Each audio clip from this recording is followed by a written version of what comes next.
বাংলাদেশ এবং বাংলাদেশের বাইরে পৃথিবীর বিভিন্ন প্রান্তে যেখান থেকে চ্যানেল আই দেখছেন আপনাদের সকলকে সাদর আমন্ত্রণ তৃতীয় মাত্রা দেখবার জন্য সাম্প্রতিক নানা বিষয় নিয়ে আলোচনার জন্য আমার সঙ্গে স্টুডিওতে রয়েছেন আমার বায় বসা আছেন বিএনপি নেতা এবং সংবিধান সংস্কার কমিশনের তিনি সদস্য ছিলেন ব্যারিস্টার মঈন ফিরোজী, বাংলাদেশ সুপ্রিম কোর্টের আইনজীবী, এবং আমার ডানে রয়েছেন বাংলাদেশ সুপ্রিম কোর্টের আরেকজন আইনজীবী, সাবেক সংসদ সদস্য এবং জাতীয় পার্টির মহাসচিব ব্যারিস্টার শামীম হায়দার পাটোয়ারি। স্বাগত আপনাদের দুজনকে তৃতীয় মাত্রায়। অনেকের বহুল আকাঙ্ক্ষিত এবং প্রতীক্ষিত জুলাই অগাস্টের যে হত্যাকাণ্ড এবং অপরাধ, সেই সূত্র ধরে শেষ পর্যন্ত সাবেক প্রধানমন্ত্রী শেখ হাসিনা এবং তার সময়কার স্বরাষ্ট্রমন্ত্রী বিচার হয়েছে, তৎকালীন পুলিশের আইজিপিরও সাজা হয়েছে একটি মামলায় প্রথমবারের মতো জুলাই অভ্যুত্থানের পরে। সো এই মামলার রায় এবং এর বিচারের প্রক্রিয়া নিয়েও কেউ কেউ কথাবার্তা বলছেন এবং রায়ের পরের যে প্রতিক্রিয়া দেশে এবং দেশের বাইরে থেকে সেই সম্পর্কে আইনজীবী হিসেবে আপনাদের দুজনের বক্তব্য শুনতে চাই। ব্যারিস্টার মঈন ফিরোজী। আপনাকে ধন্যবাদ। এই বিচার আমাদের জাতির কাছে আমাদের একটা, বিশেষ করে জুলাই শহীদদের প্রতি আমাদের একটা দায়বদ্ধতার জায়গা, যেখানে আমরা জাতি হিসাবে যে একটা উন্নত জাতি হতে চাই, আমাদের জাতিসত্তার যে একটা বৈশিষ্ট্য আছে যে আমরা অন্যায়কে প্রশ্রয় দেব না এবং যারা অন্যায় করবে তারা একটা সময় গিয়ে পার পাবে না, এবং এই জাতি অন্যায়কে অন্যায় দিয়ে সেটা সমাধান করবে না।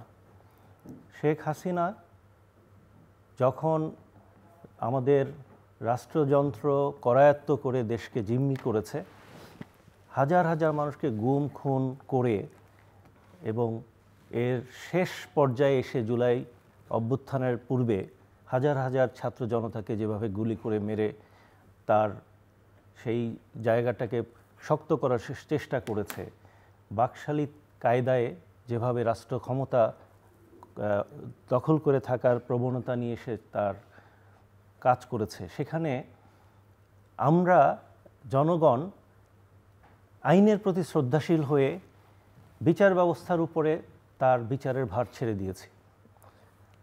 আমরা কিন্তু তার যে গতানুগতিক ধারা, যে আইনটা নিজের হাতে তুলে নেয়া, জনগণ কি সেটা করেনি। এই যে বাঙালির ঐতিহ্য যে আমরা অন্যায়কে অন্যায় দিয়ে করব না, আমরা ন্যায় প্রতিষ্ঠার মাধ্যমে করব।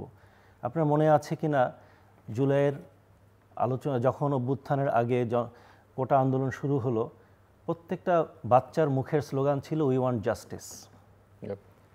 এই উই ওয়ান্ট জাস্টিস, এই যে মনের অন্তরের কথা, সেটার প্রতিফলন এই রায়ের প্রক্রিয়া দিয়ে আমরা শুরু করেছি মাত্র। আমি এই রায়ের দুটো অ্যাঙ্গেলে আমি কথা বলছি। এই রায়তে শেখ হাসিনা সহ অন্যান্য, বিশেষ করে স্বরাষ্ট্রমন্ত্রীর ফাঁসি হয়েছে তৎকালীন। এটা আসলে মানুষের কাছে এখনও তৃপ্তি দিচ্ছে না। মানুষ কিন্তু আরও এর দ্বারা ঘায়ের উপরে যেন আরও কাটা ঘায়ে নুনের ছিটার মতো মানুষের প্রতিটি খারাপ যে স্মৃতিগুলো মনে পড়ে যায়। কেউ কিন্তু বলছে না যে আমরা অনেক কিছু অ্যাচিভ করে ফেলেছি, এটাতে আরও কষ্টটা বাড়িয়ে দিচ্ছে।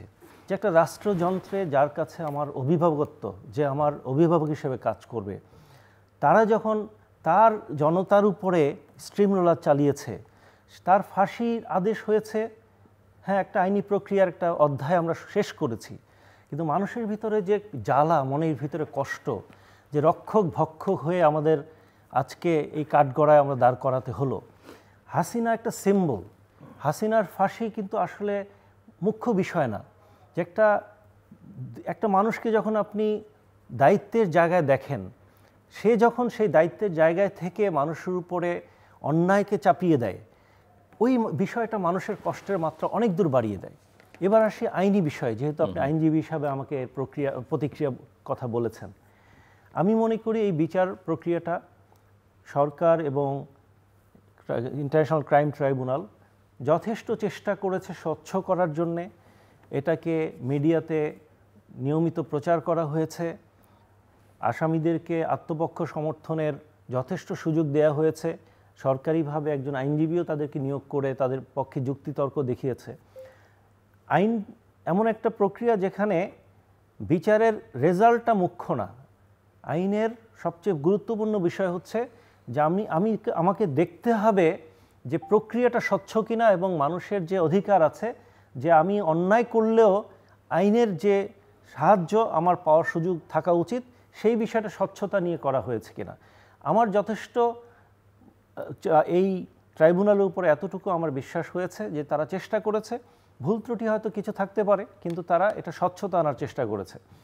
এখন যে ভার্ডিক্টটা হয়েছে, এই ভার্ডিক্টের একটা মূল্যায়ন যদি আমি বলি সেটা হলো এত ওভারওয়েলমিং এভিডেন্স আছে, ভিডিও, অডিও রেকর্ডিং, সরাসরি নির্দেশনা, যে বিভিন্নভাবে অমুকের অপারেশনের কথা, বিভিন্ন মন্ত্রীকে নির্দেশ দেয়া, এবং দেখেন একজন কিন্তু রাজসাক্ষী হয়ে যিনি এই নির্দেশনাগুলো পেয়েছেন এবং পালন করেছেন, তিনি যখন রাজসাক্ষী হয়ে কথাগুলো বলেছেন, আমি আইনজীবী হিসাবে আমি এতটুকু জানি যে এভিডেন্স যখন সাফিসিয়েন্ট থাকে, ওভারওয়েলমিং থাকে, তখন জাজদের পক্ষে সেটা ইগনোর করার কোনো সুযোগ থাকে না। আইনি প্রক্রিয়াতে স্বচ্ছতা, জবাবদিহিতা এবং এই এভিডেন্সের প্রপার ইভ্যালুয়েশন যদি থাকে, অবশ্যই সেই রায়টা একটা আইনের মানদণ্ডে এটা যথেষ্ট স্বচ্ছ রায় হিসাবে এসছে। তো সামগ্রিকভাবে আমি যদি বলি যে এই রায়ের মাধ্যমে আমরা একটা চ্যাপ্টার ওপেন করলাম, ক্লোজ করলাম না। অনেকেই বলতে পারেন রায় হয়ে গেছে, আবার চ্যাপ্টার ওপেন কি করে হলো। আমরা যে একটা ন্যায়ের পথে যেতে চাই, ন্যায় বিচার প্রতিষ্ঠা করতে চাই, তার একটা প্রথম ধাপ যে একটা রাষ্ট্রযন্ত্রের সর্বোচ্চ শিখরে থেকেও যে অন্যায় করে পার পায় না, তার একটা বহিঃপ্রকাশ। এটা আগামী দিনের নতুন প্রজন্মের চাওয়া এবং যে কোনো নেতৃত্বের কাছে এটা একটা সিগন্যাল হিসাবে কাজ করবে যে ভবিষ্যতে যতদিন তারা বাংলাদেশকে নিয়ে রাষ্ট্রযন্ত্রে তাদের দায় দায়িত্ব থাকবে, তাদের একটা নজর থাকতে হবে মানুষ কিন্তু ভুল করে না। যারা সঠিক পথে থাকবে তাদের প্রতি মানুষের ভালোবাসার কমতি থাকবে না, যারা অন্যায় করবে অবশ্যই তাদেরকে বিচারের সম্মুখীন হতে হবে। সো ব্যারিস্টার শামীম হায়দার পাটোয়ারি, আপনি শুনছিলেন এবং প্রশ্নটাও একই যে এই মামলার রায়ের এই সূত্র ধরে শেখ হাসিনার পরিণতি, তার ভবিষ্যৎ রাজনীতি আপনি কি দেখেন? আমি মনে করি শেখ হাসিনার রাজনীতিতে ফেরার সম্ভাবনা খুবই কম। বয়স একটা ফ্যাক্টর, আর পালিয়ে গেছেন, পালিয়ে গিয়ে ফিরে আসছেন এমন কোনো নজির বিপ্লব পরবর্তী কোনো সরকারে নাই। অনেকে বলবেন নেপালের কথা, অনেকে বলবেন শ্রীলঙ্কার কথা। সেখানে পুলিশ এবং বাহিনী এত টর্চার করেনি যেটা এই গত 10 বা 9 বছর বা 11 বছরে হয়েছে, এবং শেষের দিকে ম্যাস স্কেলে হয়েছে। সো সেদিক থেকে বিচার হবে, ফাঁসি হবে, এটা খুব নর্মাল। যাবজ্জীবন হলে একটা সুবিধা হতো, সরকারকে আমি অ্যাডভাইস করছি, সেটা হচ্ছে যাবজ্জীবন হলে সরকার আপিল করতে পারতো, এটা আপিলেট করতে থেকে ফাইনালি হিয়ারিং হয়ে যেত, এটা ফাইনালিটি আসতো। আরেকটা হতো যাবজ্জীবন হলে তাকে প্রত্যাবর্তনের দাবিটা জোরালো হতো। আপনি যখন ডেথ পেনাল্টি দিয়ে দিয়েছেন তখন ভারত কয়েকটা গ্রাউন্ডে এটা ডিনাই করতে পারে। একটা হচ্ছে ইটস এ পলিটিক্যাল কেস, মানে এক্সট্রাডিশন ট্রিটি বলা আছে, যদি মামলাটা রাজনৈতিক হয় তাহলে পক্ষরা এটা প্রত্যাবর্তন করবে না। আর ডেথ পেনাল্টির বিরুদ্ধে পৃথিবীর অসংখ্য দেশ সিগনেটরি আছে, তারাও কিন্তু ডেথ পেনাল্টি থাকার কারণে এই প্রত্যাবর্তনে জোর করতে পারবে না। এর মাধ্যমে অসংখ্য ভিকটিম কনসোলেশন হয়েছে, যে পরিমাণ অন্যায় করা হয়েছে, যে পরিমাণ গুলি হয়েছে, যে পরিমাণ ছেলেপেলে চোখ হারিয়েছে, হাত পা হারিয়েছে, মারা গেছে, গুম হয়েছে, এটা খুব স্বাভাবিক। একটা বিশাল অংশের মানুষ এই রায়ে খুশি হবে। তো খুশি না দেখে আমরা কিন্তু দেখেছি 32 নম্বরকে মাঠ বানিয়ে দেয়া। রায়ের দিন 32 নম্বরকে মাঠ বানিয়ে দেয়া, এটা কি লেজিটিমেট গ্রাউন্ডস আছে আমি জানি না। প্রথম হচ্ছে ওইটা একটা ট্রাস্ট, কারো ব্যক্তিগত প্রপার্টি না। 2 হচ্ছে যদি কনফিসকেট হয়ে যায় তাহলে এটা সরকারি প্রপার্টি হবে, এটাকে আপনি কেন ভাঙবেন, কেন এটা করবেন। এটা আওয়ামী লীগের আমলেও উঠেছিল, জিয়াউর রহমানের কবরটা সরিয়ে দেবে, লুই আইকেনের মাস্টার প্ল্যানে নাই, তখন কিন্তু আমরা বিভিন্নভাবে বলেছি যে এটা কখনো করা ঠিক না।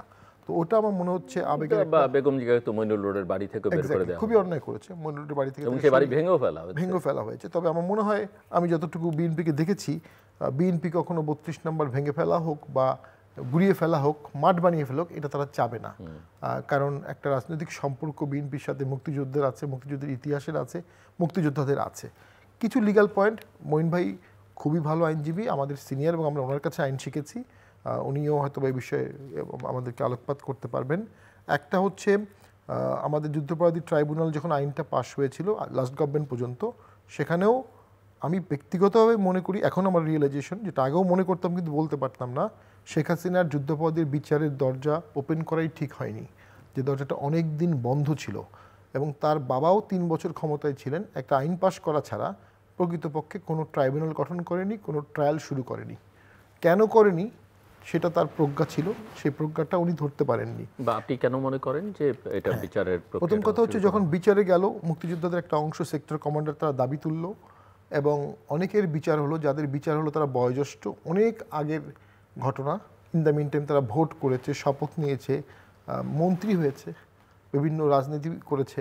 তো এই বিষয়টা রিওপেন করা হয়েছে। আরেকটা ছিল আওয়ামী লীগের মধ্যে তাদেরকে ফাঁসি দিতে হবে, ফাঁসি কার্যকর করতে হবে, এটার একটা তাড়না বাসনা ছিল তীব্রভাবে।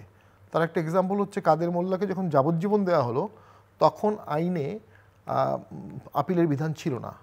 পরে ওনাকে ফাঁসির এনশিওর করার জন্য আপিলের বিধান অ্যামেন্ডমেন্ট করে দেন আপিল করলো।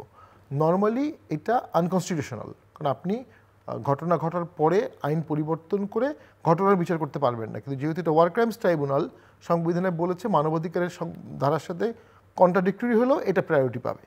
এটা একটা গ্যাপ দেওয়া হচ্ছিল, সেই গ্যাপটার কারণে বা প্রোটেকশন ছিল, সেই প্রোটেকশনটার ব্যবহার আওয়ামী লীগ হিউজলি করেছে, এই গভর্নমেন্টও করেছে। প্রথম হচ্ছে শেখ হাসিনা অ্যাবসেন্সিয়া, উনি কিন্তু পলাতক। এই আইনে পলাতকের বিচারের কোনো বিধান ছিল না। শেখ হাসিনাকে বিচার করার জন্যই ওই অ্যাবসেন্সিয়া প্রভিশনটা 73 সালের আইনের 10 এতে নিয়ে আসা হয়েছে। আরেকটা ইস্যু আসতে পারে, আমি জানি না, অবশ্যই ওয়ার ক্রাইমস ট্রাইব্যুনাল নর্মাল ট্রাইব্যুনালের মতো না, সিআরপিসি দ্বারা বাউন্ড না, এভিডেন্স অ্যাক্ট দ্বারা বাউন্ড না। তাহলে অ্যাপ্রুভাল যিনি হলেন, উনি অ্যাপ্রুভাল হলেন, এর আগের কোনো ওয়ার ক্রাইমস ট্রাইব্যুনালে আমরা অ্যাপ্রুভাল দেখিনি বা শুনিনি, হতে পারে আমরা যেগুলো নুরেমবার্গ, টোকিও কোনোটাতেই পাইনি।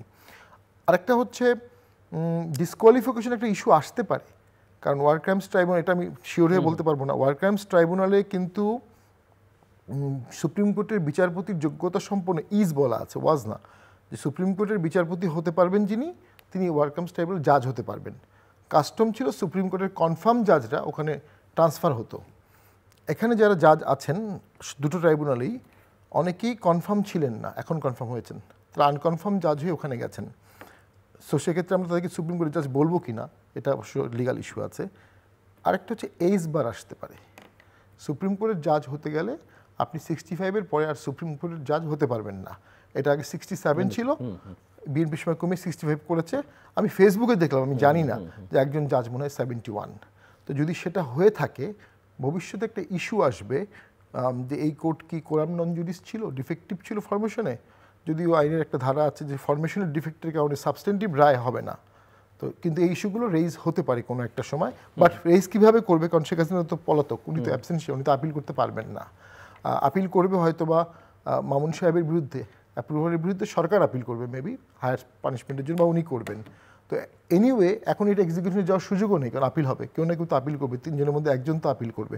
তবে আমি এটা বলবো, সরকার পক্ষ, প্রসিকিউশন পক্ষ খুবই ম্যাটিকুলাসলি সুন্দর করে কেসটা প্রিপেয়ার্ড করেছে, বেশি ঝামেলা যায়নি, বেশি আসামি দেয়নি, অডেল সাক্ষী দেয়নি, যাতে এটাকে খুব কুইক জাজমেন্ট করা যায়। একটু কুইক হয়ে গেছে, কিন্তু এর আগের যুদ্ধাপরাধী ট্রাইব্যুনালগুলো আমার মনে হয় 3-4 বছর তো লেগেছিল জাজমেন্ট হতে, বাট এটা হয়েছে। বাট এটা আমি মনে করি একটা রায় দরকার ছিল, এই কারণে আওয়ামী লীগের নিজে একটা আত্মশুদ্ধি, আত্ম উপলব্ধি দরকার ছিল, একটা রিফর্মের সুযোগ দরকার ছিল। এটা তাদেরকে একটা রিথিং করবে এবং সুযোগ করে দেবে। এবং রায়ের দিন কিন্তু দেশ অচল হয়নি, এটা কিন্তু আওয়ামী লীগকে বুঝতে হবে। এবং রিভার্স হয়েছে, রায় তো, দেশ তো অচল হয়নি, উল্টো আওয়ামী লীগের লোকজনের বাড়ি জ্বালিয়ে দিয়েছে। তো সেইটার ক্ষেত্রে আওয়ামী লীগকে বুঝতে হবে এদেশের মানুষ একটা রিফর্ম আওয়ামী লীগ চাচ্ছে, যদি আওয়ামী লীগকে চেয়ে থাকে। এবং ঠিক গতানুগতিক রাজনীতি যেটা আওয়ামী লীগ করতো, জ্বালাও পোড়াও ব্লকেড, ঠিক সেটা দিয়ে সফল হওয়ার সম্ভাবনা যে অনেক বেশি, এটা ভাবা যাবে না।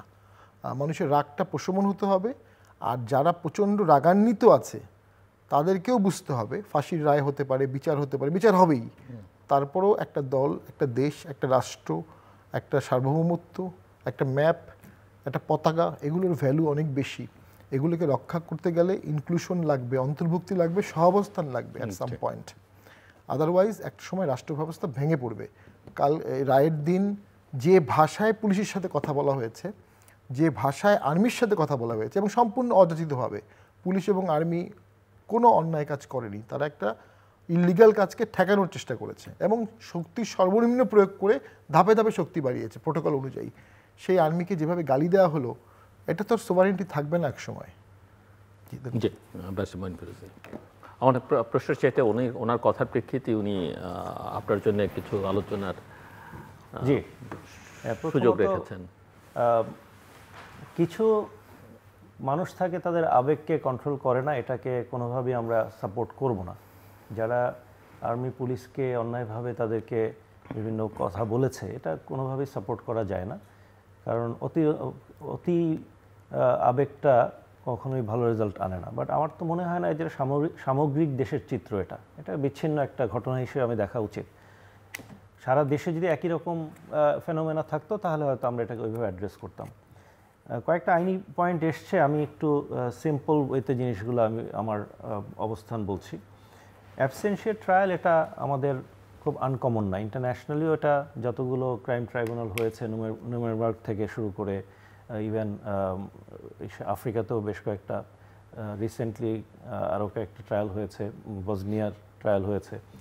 অ্যাবসেন্সিয়াল ট্রায়াল এটা ইন্টারন্যাশনাল ক্রাইম ট্রাইব্যুনাল বা ইন্টারন্যাশনালি এটা রেকগনাইজড, বা আমাদের দেশেও ইভেন সিআরপিসির আন্ডারেও অ্যাবসেন্সিয়াল ট্রায়াল হওয়ার সিস্টেম আছে এবং এটা একটা প্রসিজিওর আছে। এখন প্রসিজিওরাল লটা কিন্তু সাবসিকুয়েন্টলি অ্যামেন্ড করা যায়, যদিও কিছু কিছু ক্ষেত্রে উনি রাইটলি বলেছেন যে অ্যাপিলের প্রভিশনটা ইনক্লুড করলে এটার যে নর্মাল একটা প্রথম থেকে আমার এক্সপেকটেশন সেটাকে ডেভিয়েট করা যায়, কিন্তু টেকনিক্যাল বিষয়গুলো কিন্তু কারেকশন করার সুযোগ আছে। সুপ্রিম কোর্ট জাজ কনফার্ম হোক আনকনফার্ম হোক, উনি একবার ওথ নিয়ে যখন বসেন ওনার প্রত্যেকটা রায় কিন্তু মানতে বাধ্য।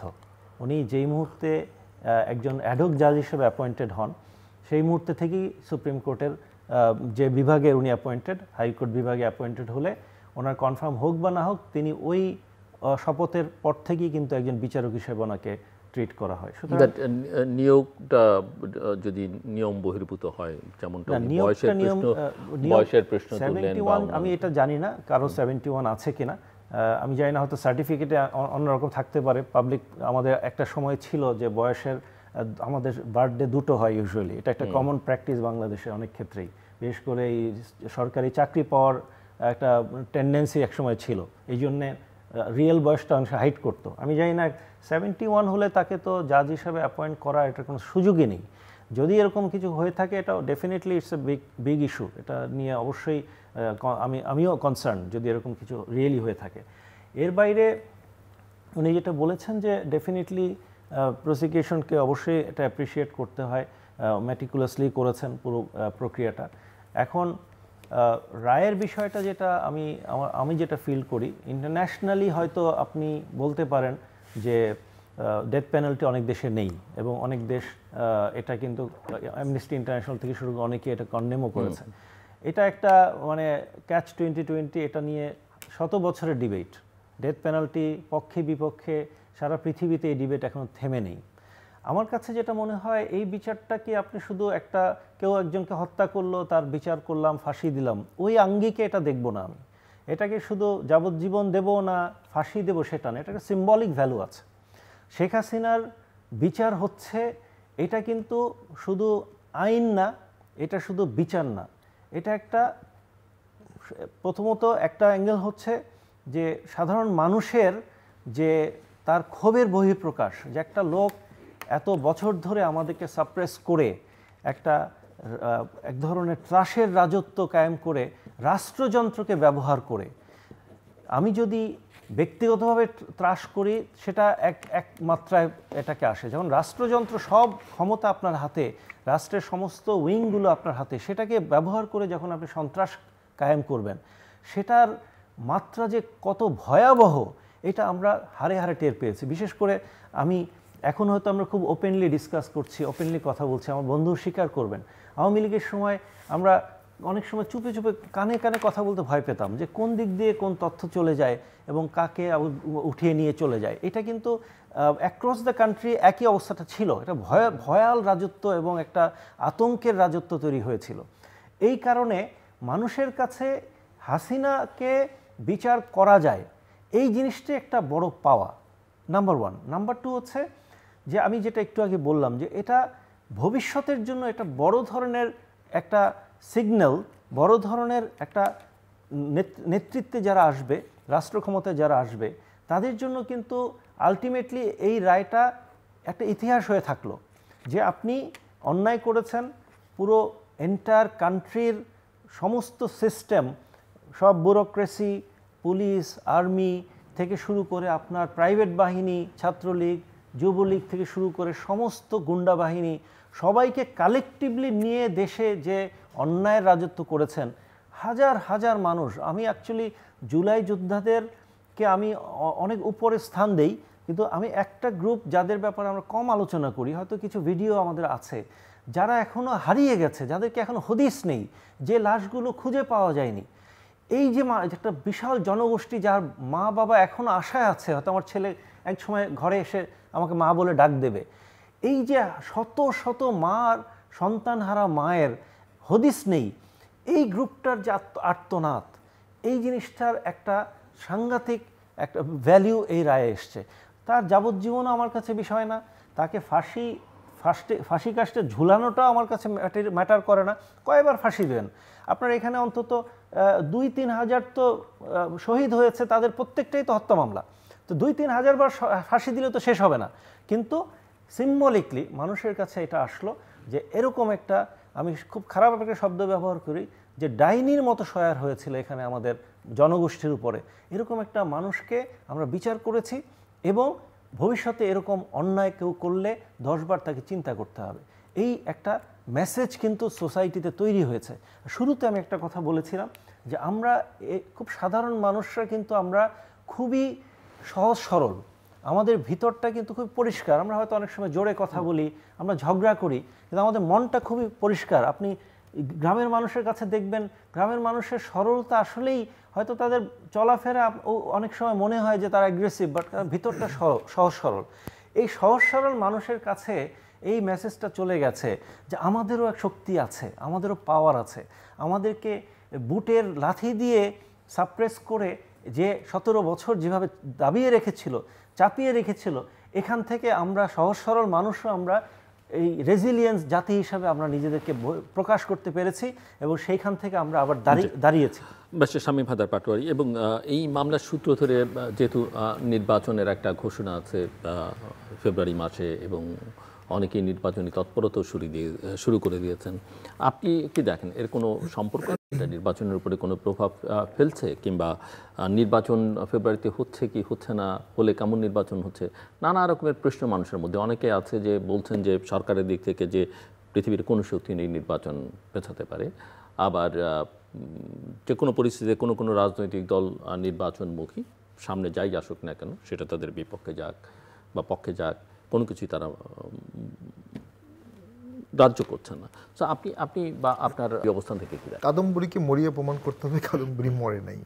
সরকারকে ভোট করে প্রমাণ করতে হবে সরকার ভোট করেছে। সরকারকে, নির্বাচন কমিশনকে সুষ্ঠু ভোট করে প্রমাণ করতে হবে তারা সুষ্ঠু ভোট করেছে। এর আগ পর্যন্ত আমি সুষ্ঠু ভোটের কোনো সম্ভাবনা দেখি না, কারণ আমার মোটামুটি 5টা ভোটের অভিজ্ঞতা আছে। ভোট হচ্ছে ভারসাম্যের খেলা। যখন সেখানে মাঠে ভারসাম্য থাকবে না, কেন্দ্রে ভারসাম্য থাকবে না, তখন সেখানে যাচ্ছে তাই ভোট হবে। এবং এই রাষ্ট্রের এই মুহূর্তে ওই যাচ্ছে তাই ভোট ঠেকানোর মতো কোনো শক্তি নেই। এবং মানে যেভাবে মব হচ্ছে, যেভাবে পুলিশের, আর্মিকে বিব্রত করা হচ্ছে, অনেক ব্যাপারেই পুলিশ আর্মিরা নাক গলাবে না এবং রক্তপাত হওয়ার ভয় থাকবে, সবচেয়ে বড় কথা। আর প্রশাসনে তীব্রভাবে জামাত, বিএনপি, এনসিপির প্রভাব তীব্রভাবে, সেখানে একটা অশুভ প্রতিযোগিতা। প্রভাব বেশি জামাতের না বিএনপির না এনসিপির? আমাদের পার্টি অফিসে আমরা আলোচনা করে সমন্বয় জেলার সাথে যখন কথা বলি, আমরা মনে করি জামাতের প্রভাব বেশি।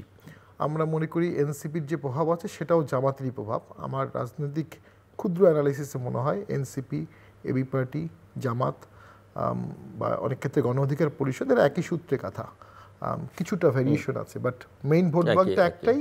তারা মানে জামাতের এক্সটেন্ডেড ভার্সন, তারা মেইন ভোট ব্যাংক একটাই, বাট তারা বিভিন্ন ফেস করে প্রায়োরিটি পাচ্ছে, ভিজিবিলিটি বাড়াচ্ছে, বারবার আসতেছে এবং আসনও বাড়বে এই কারণে হয়তোবা। তো ঠিক আছে, এটাদের কৌশলগত অবস্থা, এটা কোনো অন্যায় কিছুও না, বাট এটা আমার একটা অবজারভেশন। নাও ভোটে করতে গেলে প্রথম হচ্ছে, যদি ভোটটি 11 তারিখে হয়ে থাকে বা ফেব্রুয়ারি 5 তারিখে হয়ে থাকে, আজকে নভেম্বরে কেন ভোট হবে কিনা জিজ্ঞেস করতে হচ্ছে। কেন অনেক মানুষ বলে মনে হয় ভোট হবে না, অ্যাটলিস্ট 10-20% লোক এটা বলছে। কারণ এই সরকার প্রথম থেকে কোনো টেনুর নেই। এই সরকার একটা সমস্যা ছিল টেনুর, একটা সরকার এসে তো টেনুর বলবে যে আমি 5 বছর, 2 বছর, 3 মাস, 6 মাস, এবং there is some constitutional issue আছে যে 6 মাস পেরিয়ে গেলে সংসদ ভেঙে দেওয়ার পরে আপনি কোন আর্টিকেলের বলে থাকছেন। জুলাই সনদ তো সংবিধান না এখন পর্যন্ত, গণভোট হওয়ার পরে কী হবে জানি না। তো সেক্ষেত্রে তো অবশ্যই একটা ফ্লস থাকবে। সে কারণে সরকার বারবার বলছে কোনো শক্তি ঠেকাতে পারবে না। কোন শক্তি ঠেকাবে এটা তো বলছে না। কে একবার বলে ফেলছে বহিঃশক্তি, তো দেশটার নামই বলে ফেলেন যে কোন বিদেশি কোন দেশ বাংলাদেশের ভোট ঠেকাতে যাবে। আমি মনে করি সরকার খুব ভালো মতোই বুঝতেছে একটা 42,000 সেন্টারে ভোটের প্রস্তুতি তাদের নাই, এবং ভোটের দিন লেজে গবরে হতে পারে, অথবা অত্যন্ত সাংগঠনিকভাবে শক্তিশালী দল জামাত ইসলামী ভোটের দিন জামাত ইসলামী খুব নিয়ন্ত্রিতভাবে ভোট করতে পারে, এবং কন্ট্রোলটা জামাত ইসলামীর থাকবে। ওই শৃঙ্খলার মধ্যেই কন্ট্রোলটা থাকার সম্ভাবনা আছে। হোয়াটস অ্যাবাউট বিএনপি? বিএনপি অবশ্যই খুব জনপ্রিয় দল, কিন্তু আমার নিজস্ব আন্ডারস্ট্যান্ডিং বিএনপিকে নিয়ে আমার মন্তব্য করা পোষায় না। যেই মুহূর্তে আওয়ামী লীগ ব্যান হয়ে গেল ওই মুহূর্তে বিএনপির গুরুত্ব কমে গেল। বিএনপির গুরুত্ব ছিল বিকজ আওয়ামী লীগ ছিল। আওয়ামী লীগকে ঠেকাতে সমস্ত অন্যান্য দল আদর্শিক দ্বন্দ্ব থাকা সত্ত্বেও বিএনপির সাথে থাকতো। এটা হচ্ছে একটা ফার্স্ট অবজারভেশন। দ্বিতীয় অবজারভেশন হচ্ছে ডিসেম্বরে ভোটের জন্য সেনাপ্রধান বললেন, ডিসেম্বরে ভোটের জন্য বিএনপি বললেন, ডিসেম্বরে ভোট হবে এটা আমরা ধরে নিয়েছিলাম, সেই ভোটটা পিছিয়ে ফেব্রুয়ারি হয়ে গেল। এটা একটা কম্প্রোমাইজ। এই কম্প্রোমাইজটা আমি মনে করি বিএনপিকে অনেকের সাথে দূরত্ব সৃষ্টি করেছে এবং নিজেরও ফ্রিকেলনেস দেখিয়েছে। তৃতীয় হচ্ছে বিএনপি এই যে পিছানোর কারণে বা ইন দ্য মিন টাইম প্রচুর ছাত্র সংসদে ভোট হয়ে গেল। বিএনপি ছাত্র সংসদে ভোট ঠেকাতে পারলো না কেন? রেজাল্টটা কিন্তু খুবই অপ্রত্যাশিত না, কারণ বিএনপি দীর্ঘ 10 থেকে 12 বছর কোনো বিশ্ববিদ্যালয়ে সংগঠন করতে পারেনি। সেখানে শিবির ছদ্মবেশে নানাভাবে সংগঠন করেছে, এবং একদম তাদের শিবিরের সভাপতিও ছিল সবসময় বিশ্ববিদ্যালয়, কেউ জানতাম না কিন্তু ছিল। শিবিরের স্ট্রাকচার ছিল, সেই স্ট্রাকচার, এবং তাদের মধ্যে কোনো তারা মানুষের উপকারও করেছে, ছাত্রদের উপকার করেছে, পানি খাইয়েছে, পড়িয়েছে, তারা ভোট পাবে। বিএনপি এই ভোটগুলো একটাও ঠেকাতে পারেনি, চেষ্টা করেছে যদিও। তো তাহলে বিএনপি প্রতিনিয়ত কিন্তু পিছিয়েছে। এবং সবচেয়ে বেশি যেটা হলো তড়িঘড়ি করে যখন নমিনেশন লিস্ট দিয়ে দিল, এটা তো ডেফিনেটলি বাংলাদেশে যখন আপনি নমিনেশন দিবেন 30, 40, 50টা আসনে আপনার দ্বন্দ্ব শুরু হয়ে যাবে। এই দ্বন্দ্ব মানে ফাটল, এই ফাটলটা ভোটের দিন পর্যন্ত ক্যারি হবে, যেটা জামাতের হবে না। জামাতের এটা হওয়ার কোনো চান্স নেই। সেখান থেকে এখন জামাতের রিয়েল ভোট কত এটা আসলে আমরা কিন্তু জানি না। কেন জানি না? 8 থেকে শুরু করে এই পর্যন্ত 8-এর ভোটের পরে আসলে ভোটের কোনো ট্রেস করা যাচ্ছে না। একটা বিশাল জেনারেশন শুধু আওয়ামী লীগের খারাপটাই দেখেছে 2009 থেকে একদম 24 পর্যন্ত। যদিও আমি 13 সাল পর্যন্ত আওয়ামী লীগকে ব্লেম করবো না, 14 থেকে আওয়ামী লীগের ব্লেম পিরিয়ড শুরু হবে। তারা আওয়ামী লীগের খারাপটাই দেখেছে। তারা আওয়ামী লীগের মুক্তিযুদ্ধের ভূমিকা নিয়ে কোনো চিন্তাই করতে চায় না এবং এটা শুনতেই চায় না। এটা এখন কিভাবে সমাধান হবে? এদেশে 71 আছে, ছিল, স্বাধীন হয়েছি আমরা, সেই স্পিরিটটা বাদ দিয়ে সব চলে আসবে শুধু আওয়ামী লীগের কারণে। এটার কিন্তু কোনো সমাধান আমরা পাচ্ছি না। এই ইয়াংদের কাছে আমরা দেখি মুক্তিযুদ্ধ নিয়ে তাদের শ্রদ্ধাবোধ নাই, ওটা দেখেনি স্বাভাবিকভাবেই। আর এই সরকারকে হটিয়ে ফেলার কারণে ইউথরা এম্পাওয়ার্ড, হিউজলি এম্পাওয়ার্ড, এবং আমি বলবো অনেক ক্ষেত্রে এটা ব্যাকফায়ারও করছে, কারণ এই পাওয়ারটা ক্যারি করার মতো ক্যাপাসিটি বা কামনেস অনেকের নাই। এই যে বিশাল একটা ভোট ব্যাংক, যারা 8 সালে 9 সালে যার বয়স ছিল 4 বছর, এখন সে ভোটার। 9 সালে যার বয়স ছিল 10 বছর, এখন তার বয়স হচ্ছে 32 বছর বয়স। তার মনের মধ্যে কি আছে? প্লাস একটা আলট্রা ইসলামিস্ট ওয়েভ চলছে বাংলাদেশে, অ্যান্টি ইন্ডিয়ান ওয়েভ চলছে। এটা ভোটে গিয়ে ইম্প্যাক্ট ফেলে সব মিলিয়ে জামাতকে ফেভার দিতে পারে। আমি আরেকটা লাইন শেষ করে দিচ্ছি, ভুলে যাব। আর যদি একটা এলোমেলো ভোট হয়, গ্যাঞ্জামের ভোট হয়, মারামারির ভোট হয়, কাটাকাটির ভোট হয়, ককটেলের ভোট হয়, গাছ কাটার ভোট হয়, রক্তারক্তি হয়, স্বাভাবিকভাবেই সেখানে ভোট কাস্টিং কম হবে। যখন ভোট কাস্টিং কম হবে তখন ন্যাচারালি সেখানে জামাতের অ্যাকচুয়াল কাস্টিং হবে, আর কোনো দল তাদের সব ভোটারকে কাস্টিং করাতে পারবে না। তখনও জামাত এগিয়ে যেতে পারে। সো ব্যারিস্টার মঈন ফিরোজী, আপনি শুনছিলেন, এবং এই নির্বাচনের আলোচনার মধ্যে আরেকটা প্রসঙ্গ আছে অত্যন্ত গুরুত্বপূর্ণ, এটা হচ্ছে জুলাই চার্টারের ইস্যু।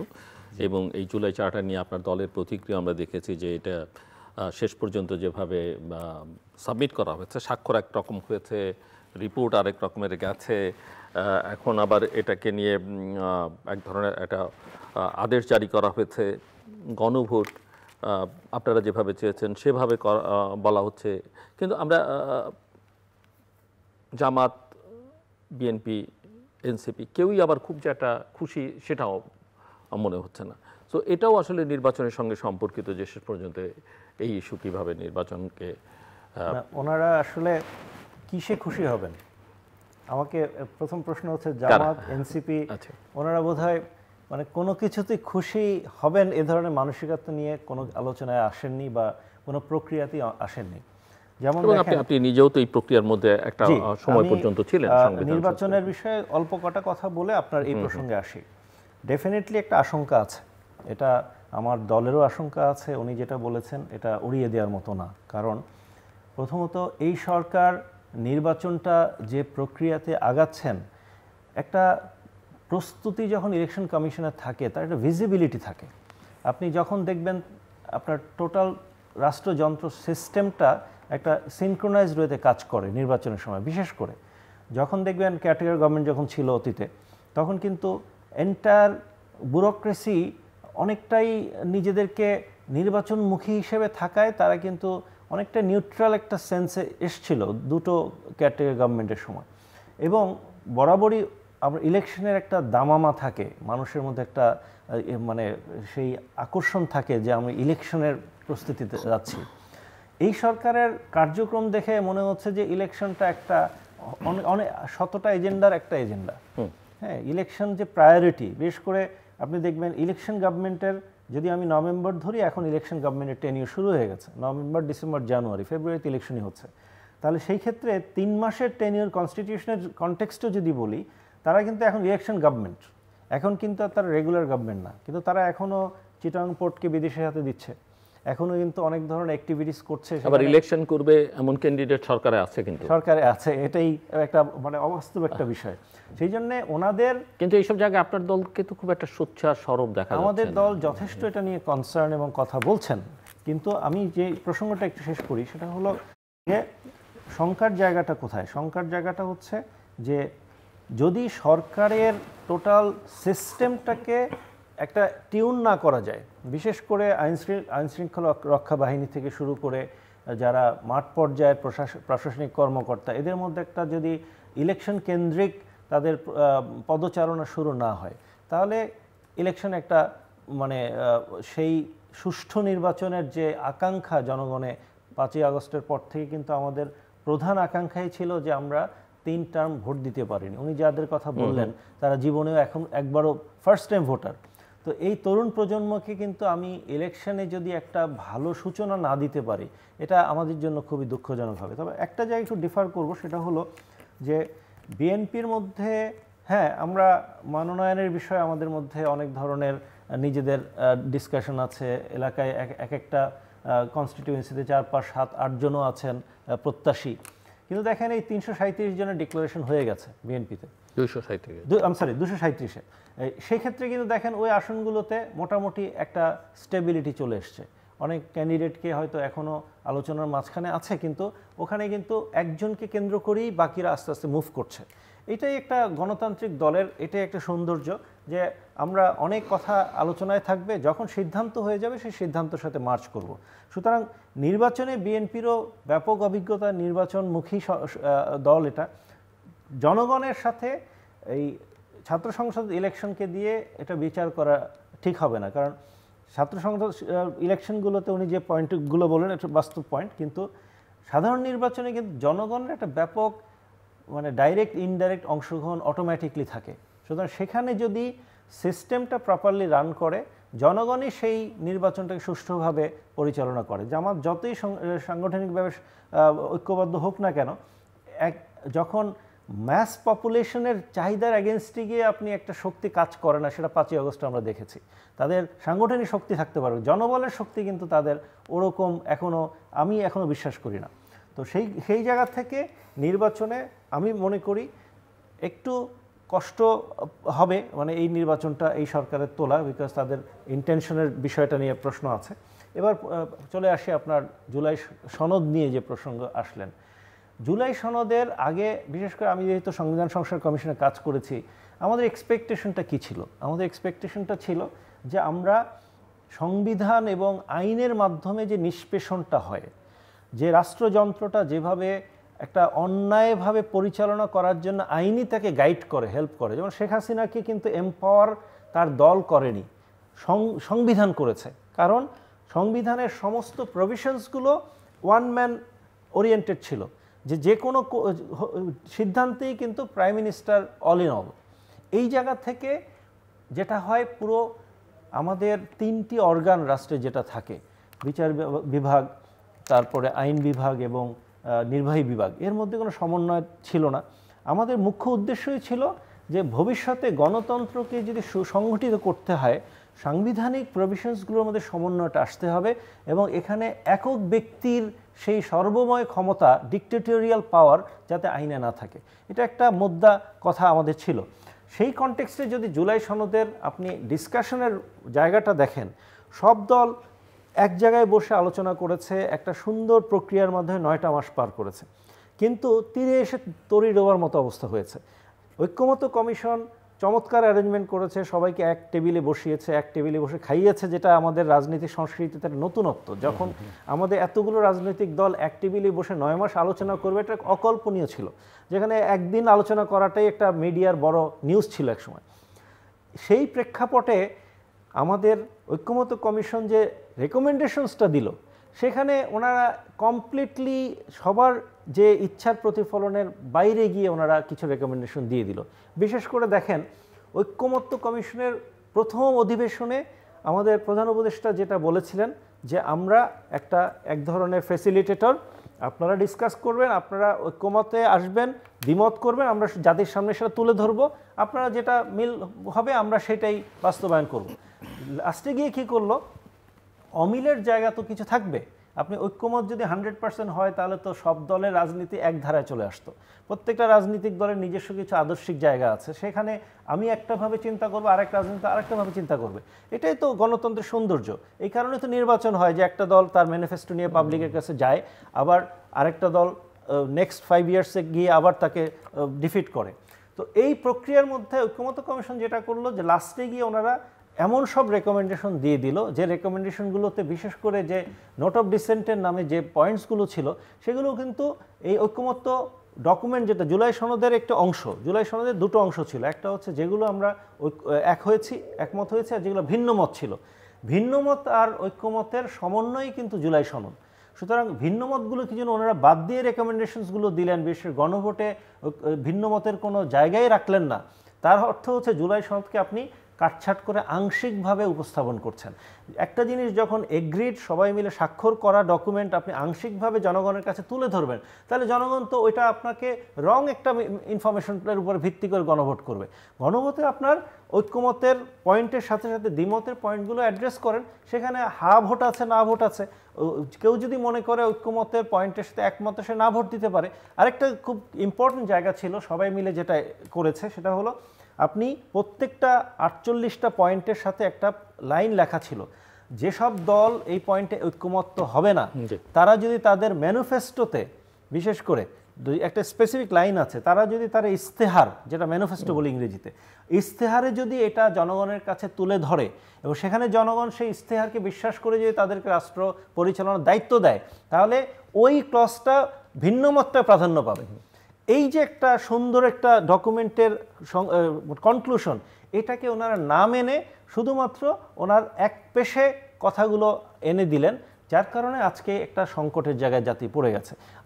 সবচেয়ে খারাপ জায়গা হচ্ছে যে আমরা নির্বাচনমুখী হয়েছি, কিন্তু সংস্কারের জায়গাটা নির্বাচনের সাথে কিন্তু প্যারালালি আমরা কিন্তু এটাকে মুভ করতে পারতাম, কিন্তু এই ঐক্যমত্য কমিশনের ফিনিশিংয়ে এসে এই জায়গাটা থেকে একদম ডিস্ট্রয় করে দিল। জি, বাংলাদেশে এই কথাগুলো অনেকবার বলেছি, সবাই জানে, তারপরেও বলি। 3বার গণভোট হয়েছে, 2বার হয়েছে মার্শাল লর আন্ডারে, 1বার হয়েছে সংবিধানের আন্ডারে। 2বার গণভোট করে ওই মার্শাল ল প্রোক্লামেশনগুলোকে শিডিউলে দিয়ে দেওয়া হয়েছিল, যেগুলো পরে শামসুদ্দিন মানিক চৌধুরী এবং ABM খায়রুল হক বাদ করে দিয়েছেন 5th amendment and 7th amendment. ওই গণভোটটা ছিল সাংবিধানিক 91-তে, এবং ওই গণভোটের পরিবেশনটা সংবিধানে ব্যাক করতে যাচ্ছে, কারণ 15 অ্যামেন্ডমেন্ট বাতিল করে দেওয়া হয়েছে, তাহলে অটোমেটিক আগের গণভোটের প্রভিশনটা আসবে। 91 সালের গণভোটটা হয়েছিল জাতীয় নির্বাচনের বেশ পরে, আমি ভুলে গেছি, 6-7 মাস পরে মেবি। সেখানে শাহাবুদ্দিন সাহেবের আনকনস্টিটিউশনাল টার্মটা, আনকনস্টিটিউশনাল ইন দ্য সেন্স বলছি, তখন তার ক্যাটার গভর্নমেন্ট ছিল না, ওটাকে ভ্যালিডেট করা হয়েছে গণভোটে। এবং ওনার আবার চিফ জাস্টিস পদে ফেরত যাওয়াটাকে ভ্যালিডেট করা হয়েছে, আর সংসদীয় ব্যবস্থায় ব্যাকটাকে হ্যাঁ না ভোটে অ্যাপ্রুভ করা হয়েছে। এখন যে গণভোটে বিএনপি যে গণভোটটা হবে ওই দিন, এটা কিন্তু এই মুহূর্তে সংবিধানে কোথাও নাই। এটা আছে কোথায়? এটা জুলাই সনদ। তাহলে এখন আমাদের কি দুটো সংবিধান, একটা জুলাই সনদ আর একটা সংবিধান, এবং জুলাই সনদকে অ্যাজ অফ টুডে সংবিধানের উপরেই রাখা হয়েছে। সংবিধানের আর্টিকেল 7 ক্যাটাগরিক্যালি বলছে সংবিধান সুপ্রিম ল, এবং সেটার সাথে কন্ট্রাডিক্টরি অন্য কোনো ল হলে সেটা বাতিল হবে। সংবিধানে গণভোট নাই, সংবিধান অ্যামেন্ডমেন্টের জন্য গণভোট বলা হচ্ছে অন্য একটি অর্ডারে, প্রেসিডেন্সিয়াল অর্ডারে। এটাও একটা প্রশ্ন যে সংবিধান থাকলে প্রেসিডেন্সিয়াল অর্ডার হবে কিভাবে? সংবিধান প্রেসিডেন্সিয়াল অর্ডার সাধারণত হয় গণপরিষদের সময় অথবা সংবিধান সাসপেন্ডের সময়। তো সেখানে বিএনপি একটা বিশাল বিশাল বিশাল কম্প্রোমাইজ করেছিল। এটাও একটা ভুল মানে আমার মতে আর কি, যে গণভোটে রাজি হয়ে গেছে। বিএনপি যদি গণভোটে রাজি হয়েই থাকে তাহলে তার ট্রেড অফ করা ছিল, ঠিক আছে গণভোটে রাজি হচ্ছি কিন্তু বাকি সবগুলো তোমাদেরকে মেনে নিতে হবে অথবা একই দিনে হবে। বিএনপি গণভোটে রাজি হওয়ার পরও 10-12 দিন ডিবেটটা হলো গণভোট কবে হবে, আগে হবে না পরে হবে। তো এগুলো সবই কিন্তু ওই যে বিএনপিকে ধাক্কা দেওয়ার কিন্তু দিকে যাচ্ছে, বিএনপির মতামতগুলোকে ধাক্কা দেওয়া যাচ্ছে, এটা হচ্ছে একটা ইস্যু আসছে। আরেকটাই আপনি রায় নিয়ে বলছিলেন, শেখ হাসিনার রায়ের একটা ভালো দিক আছে, ওখানে অর্গানাইজেশন নিয়ে বিচারপতি কিছু বলেনি। ওইটাও রিসেন্টলি অ্যামেন্ডমেন্ট হয়েছে। এখনও অর্গানাইজেশন হিসাবে আওয়ামী লীগের বিরুদ্ধে কোনো মামলা হয়নি। এই মামলায় বলেছেন এটা এই মামলার বিচার্য বিষয় না, which is very good judicial practice. এখন বাংলাদেশের ইস্যু হচ্ছে এই রিজনাল এরিয়াতে অজিত দোভালের সাথে খলিলুর সাহেবের মিটিং, পুরো ফেসবুক ভেসে গেছে কি মিটিং হবে। কেউ বলছে উনি শেখ হাসিনাকে ফেরত চাবেন, আবার ভারত চাবে আওয়ামী লীগকে ভোট করতে বলতে পারে, ইনক্লুসিভ ভোটের কথা। দুজনই খুব হাই এন্ড থেকে শুরু করবেন ডিসকাশন, তারপরে হয়তো বা কোনো মধ্যম জায়গায় এটা থামবে। কোনো মধ্যম জায়গায় এটা থামা উচিত, তা না হলে দেশের ক্ষতি হবে এবং বাংলাদেশে লং টার্ম ইনস্টেবিলিটি কনফ্লিক্ট আসতে পারে। গাজা হতে পারে বাংলাদেশ, কাশ্মীর হতে পারে বাংলাদেশ। এবং 1953-তে ফিডেল ক্যাস্ট্রো একটা মুভমেন্ট করলেন, ওটা ফেল হলো কিউবাতে, বাতিস্তা গভর্নমেন্ট তখন ছিলেন।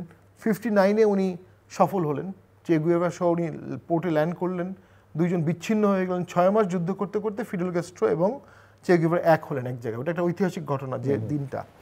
59-এর পরে সবসময় বাতিস্তা চলে গেল আমেরিকাতে পালিয়ে, এবং সবসময় ফেয়ার ছিল বাতিস্তা ফিরে আসবে ফিরে আসবে ফিরে আসবে। 1961-এর 17-20 এপ্রিল আসলেই বাতিস্তার 1400 প্যারাট্রুপার কিউবাতে ইনভেশন অফ পিগ বলে, ইনভেশন অফ বে অফ পিগ, ওখানে ল্যান্ড করে।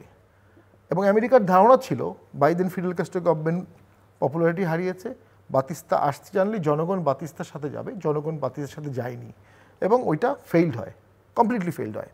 ফেইল্ড হওয়ার ফলে এত ইনসিকিউর ফিল করে কিউবা যে ইভেনচুয়ালি তারা 1962-তে কিউবাতে কিউবাল মিসাইল ক্রাইসিস শুরু হয়। রাশিয়াকে বলে তোমরা এখানে মিসাইল দাও, যে মিসাইল দিয়ে ওয়াশিংটন সহ বড় বড় সিটি টার্গেট করা যেত। ওটাও ফেইল্ড হয়। ফেইল্ড হওয়ার পরে রাশিয়ার সাথে ওয়াশিংটনের সরাসরি ফোন যোগাযোগ শুরু হয়, ওয়াশিংটন টু মস্কো। কিন্তু মাঝখানে পড়ে যায় হচ্ছে কিউবা একদম বাফার স্টেটে পড়ে যায়। তো বাংলাদেশে আমরা মনে করেছিলাম আওয়ামী লীগ ফিরে আসবে, ফিরে আসলে ওটা ফেইল্ড হতো, ফিরে আসেনি। সো সব ধরনের কম্প্রোমাইজের সুযোগ আছে, বিচার হবে, কিন্তু এর পরে ন্যাশনাল ইন্টারেস্টে একটা 10 বছর 20 বছর ধরে চুক্তি করতে হবে, যে চুক্তির মাধ্যমে সকলে রাজনীতি করবে, চিহ্নিত ব্যক্তি ছাড়া, দোষী ব্যক্তি ছাড়া, এবং সেক্ষেত্রে বাংলাদেশ শান্ত হবে। বাংলাদেশকে শান্ত রাখা খুব প্রয়োজন। আমাদের এটা খুবই আবেগী Muslim country, surrounded by another country যেখানে হিন্দুত্ব প্রিভেলিং করছে। টেনশনটা সবসময় থাকে, দুই সাইডেই টেনশন থাকে। এই দুই সাইডের টেনশন থেকে প্যাসিফিকেশন করা, টেনশনটাকে এসকেলেট করা, কমানো খুব বেশি প্রয়োজন। তো মাঠে কিন্তু আমরা দেখি টেনশনটা বাড়ানোর চেষ্টাই হচ্ছে খুব ক্যাটাগরিক্যালি। এদেশে ভারতের বিরুদ্ধে মানুষের রাগ করার অনেক কারণ আছে, এটা সত্য। আবার ভারতের বিরুদ্ধে কথা বলা হচ্ছে স্ট্রং একটা পলিটিক্যাল কার্ড, আপনি পপুলার হয়ে যাবেন অনেক। দেশের স্বার্থ কতটুকু রক্ষা হবে সেটা পরের কথা। এর ফলে ভবিষ্যতে বাংলাদেশের সকল সুপার পাওয়ারগুলো নজর রাখবে এবং একটা ক্রাইসিস হতে পারে।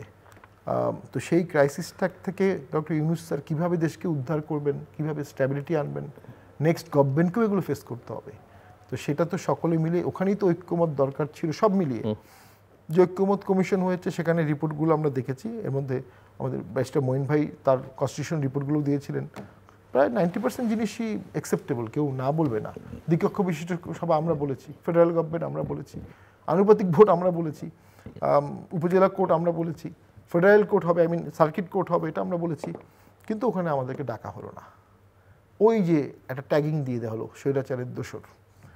এই ট্যাগিং শুধু আমাকে দেয়নি, পুলিশকেও দিয়েছে, রাজনীতিবিদকে দিয়েছে, ব্যবসায়ীকে দিয়েছে এবং আর্মিকেও দিয়েছে। এই ট্যাগিংয়ের ফলে দেশে কিন্তু একটা অংশ প্রক্রিয়ার বাইরে চলে গেল। এখন সেই প্রক্রিয়ার বাইরে অংশটা চেষ্টা করবে বেঁচে থাকতে, সুস্থ থাকতে, কিন্তু তাকে যখন আপনি অ্যাটাক করবেন, মব করবেন, ভেঙে দেবেন, তারা একটা সময় অবশ্যই রিয়্যাক্ট করবে। আমি আপনার এই পয়েন্টের সাথে একমত যে রাজনীতিতে চাপিয়ে দিয়ে রাজনৈতিক দলকে বন্ধ করা, এই কালচারটা কোনোদিন ভালো কিছু বয়ে আনে না। কিন্তু বাকশালী রাজনীতি বাংলাদেশে ফিরে আসার কোনো সুযোগও নেই। হ্যাঁ, আওয়ামী লীগ রাজনীতি করবে কি করবে না সেটা খুব অল্প সময়ের মধ্যেই এটা একটা ফয়সালা হওয়া উচিত। এই সরকার যদিও তাদের কার্যক্রম বন্ধ রেখেছে। কিন্তু আমার ব্যারিস্টার শামীম হায়দার পাটোয়ারিকে আমার একটা প্রশ্ন, যে জুলাই আন্দোলনের আগে জাতীয় পার্টির অবস্থানটা একটা পরিষ্কার জায়গায়, যে তারা তৎকালীন যারা সরকারে ছিলেন তাদের সাথে তাদের একটা রাজনৈতিক সখ্যতা ছিল, এটা তো জনগণের কাছে পরিষ্কার, এটা আমি শিওর উনি অস্বীকার করবেন না। জনগণের চাওয়া কিন্তু খুব বেশি কিছু ছিল না। জনগণের কাছে চাওয়া ছিল যে আমার ভুল স্বীকার করা, অন্যায় স্বীকার করা, রিমোর্স যেটা ইংরেজিতে বলি আমরা, যে আমি অন্যায় করেছি, হ্যাঁ আমি এখন স্বীকার করি আমার ভুল হয়েছে, আমি জনগণের কাছে মাফ চাই, বা জনগণ যারা এত শহীদ হয়েছে তাদের কাছে আমার একটা বলার থাকবে যা ঠিক আছে আমরা অন্যায় করেছি, আমাদেরকে মাফ করে দেন, আমরা রাজনৈতিকভাবে আমরা ভুল সিদ্ধান্ত নিয়েছিলাম। আওয়ামী লীগ সেই জায়গা থেকে এখন পর্যন্ত দেখা যাচ্ছে তারা বিভিন্ন নেতাদের বিভিন্ন অডিও আসে, তারা কিন্তু উল্টো এগ্রেসিভ টোনেই এখনও কথা বলছেন, এখনও ধরে নিচ্ছেন যে তারা ফোর্স করে আবার দেশে রাজনীতি করবেন। ফোর্স করে রাজনীতি হয় না, রাজনীতি মানুষকে নিয়ে। আপনি মানুষের উপরে চাপিয়ে দিয়ে রাজনীতি করবেন, এটা কোনো মানুষ পছন্দ করবে না। তা আমি জাতীয় পার্টির পয়েন্ট অফ ভিউ থেকে এতটুকু আমার, উনি যেহেতু ইনক্লুসিভ রাজনীতির কথা বারবার বলছেন, আমি এইটুকু ওনার থেকে শুনতে চাই, উনি একটা দলের মহাসচিব, যে আপনারা জনগণের কাছে একদম ওপেনলি কেন বলছেন না যে আমরা ক্ষমা চাচ্ছি, আমরা আমাদের রাজনৈতিক বিভিন্ন সিদ্ধান্ত ছিল, সেই রাজনৈতিক সিদ্ধান্তগুলো আমরা সঠিকভাবে আমাদের নেওয়া হয়নি, বা আমি যে অন্যায়গুলো ছিল অন্যায়গুলো যারা আমরা ওই সময়ের জন্য আমরা তাদের সাথে থাকলেও সেগুলো আমরা এন্ডোর্স করি না। তো ওনাদের একটা সরাসরি একটা জনগণের কাছে তাদের রাজনৈতিক এই প্রজ্ঞাটা আমরা আশা করি, যে রাজনীতি যদি আপনারা এই জনগণকে নিয়ে চিন্তা করেন তাহলে অন্যায়গুলো অস্বীকার করার তো প্রয়োজন নেই, বা আপনারা সরাসরি মানুষকে এই জিনিসটা প্রকাশ করেন, তাহলেই তো ইনক্লুসিভ রাজনীতির জায়গা তৈরি হবে। যেমন আপনি দেখেন কম্বোডিয়াতে কত মানে মিলিয়নস অফ পিপলকে মেরে ফেললো, কিন্তু রিকনসিলিয়েশন আসলো। সাউথ আফ্রিকাতে দেখেন এএনসিকে 30 বছর অ্যাপার্টাইডের মুখোমুখি হতে হলো, যখনই রিকনসিলিয়েশন কমিশন হলো সেখানে যারা গুলি করেছে সে আবার মাফ চাইলো ভিকটিমের কাছে। এইভাবে আলটিমেটলি ইনক্লুসিভনেসের সবচেয়ে বড় বহিঃপ্রকাশ হচ্ছে মানুষের কাছ থেকে আবার সেটাতে মাফ চেয়ে নিয়ে আসা। তো জি, বাকশালী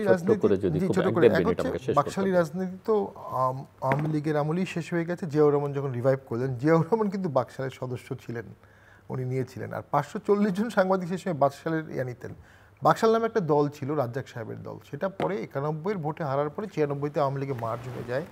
আওয়ামী লীগ নিজেও আর বাকশালকে ওন করেনি। তার কারণ হচ্ছে বিচারপতি শাহাবুদ্দিন বাকশালকে সিভিল কু বলেছিল, কিন্তু ওনারা কিন্তু ওই বিচারপতি শাহাবুদ্দিনকে প্রেসিডেন্ট করেছিলেন, বাকশালকে তারা ওন করতেন না। আমরা জাতীয় পার্টি ভোট করেছি, সংসদে ছিলাম, এটার জন্য কিছু অপরাধ আমাদের থাকতেই পারে। তো সকল দলই কোনো না কোনো অন্যায় ভোট করেছে। বিএনপি 15 ফেব্রুয়ারি ভোট করেছে, জামাত 86 সালে আমাদের সাথে ভোট করেছে, জিয়াউর রহমানের আমলে 79-এর ভোটে কোশ্চেন আছে, 77-এর ভোটে কোশ্চেন আছে, 77-এর ভোটে 89% ভোট পেয়েছিলেন না, হ্যাঁ না। তো কোন দল ভোটে অনিয়মে অংশগ্রহণ করেনি? কিন্তু আমরা গণহত্যা, গুম, দুর্নীতি এর বিরুদ্ধে আমাদের সর্বোচ্চ ভয়েসটা পার্লামেন্টে, টকশোতে, রাজপথে আমরা সর্বোচ্চ ভয়েস দিয়েছি। এর বেশি আরও করতে পারলে ভালো হতো। একটা রিজিম ক্রিয়েট হয়ে গিয়েছিল, সব কিছু একদিকে ছিল, আমরা হয়তো এর বেশি করতে পারিনি। তবে এর বেশি কে করেছে আসলে? ওই ছাত্ররা 36 দিন আন্দোলন করতে পেরেছে একটা সাহসিকতার সাথে, এটা সত্য। এর বাইরে আসলে অন্য কেউই খুব বেশি করতে পারেনি। তবে বিএনপি ধারাবাহিকভাবে 17 বছর আন্দোলন করেছে কনসিস্টেন্টলি। এটার জন্য তো বিএনপি অবশ্যই ধন্যবাদ প্রাপ্য, ডেফিনেটলি। তো আমরা মনে করি হ্যাঁ, সবাই তো একভাবে কন্ট্রিবিউট করতে পারবে না, কিন্তু দেশে তো সবাইকেই লাগে আসলে। একটা পার্সেন্টেজ অফ পিপলকে বাদ দিলে এটা ইকোনমিতে ইম্প্যাক্ট পড়ে, এটা পলিটিক্সে ইম্প্যাক্ট পড়ে, এটা একসময় সন্ত্রাসবাদকে প্রমোট করে, এটা একসময় জঙ্গিবাদকে প্রমোট করে, বিভিন্ন স্টেক হোল্ডার এখানে চলতে নাক গলাতে পারে। যখন আমরা নিজেরা বসে একটা সেটেলমেন্ট করতে পারবো, তখন কোনো বিদেশি দেশ বাংলাদেশে নাক গলাতে পারবে না। আমি শেষ করে দিই একটা লাইন, যে শেখ হাসিনার হত্যাকাণ্ড নিয়ে কিন্তু ভারতীয় কোনো রাজনীতিবিদ খুশি না। তারা মনে করে শেখ হাসিনা তাদের কাছে আশ্রিত, শেখ হাসিনা তাদের বন্ধু, তারা এই বিষয়ে একমত। অথচ ব্যক্তিগতভাবে কিন্তু অনেকেই শেখ হাসিনাকে অপছন্দ করে। এখান থেকে আমাদের শিক্ষা নেওয়া উচিত যে আমাদের এক হতে হবে।